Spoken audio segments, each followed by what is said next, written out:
everybody, Cindy A. Lewis here. Welcome.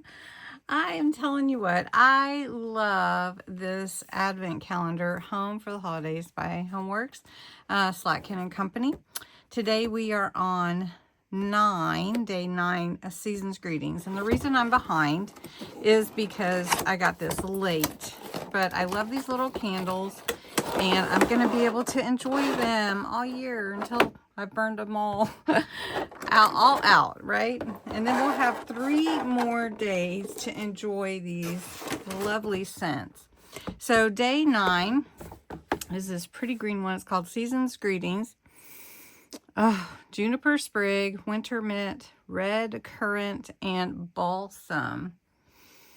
I definitely smell the evergreen smells in here. I think I do pick up the mint. I don't know what red currant smells like. Does anybody know what red currant smells like? Well, let's light this candle. And we've enjoyed so many lovely fragrances in the 2 different advent calendars this year.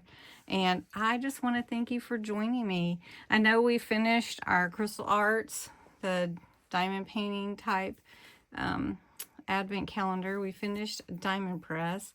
But today I have a different video for you on crafting therapy to make a wall calendar. So come back and check it out at noon and have a great day. Thanks so much for joining me.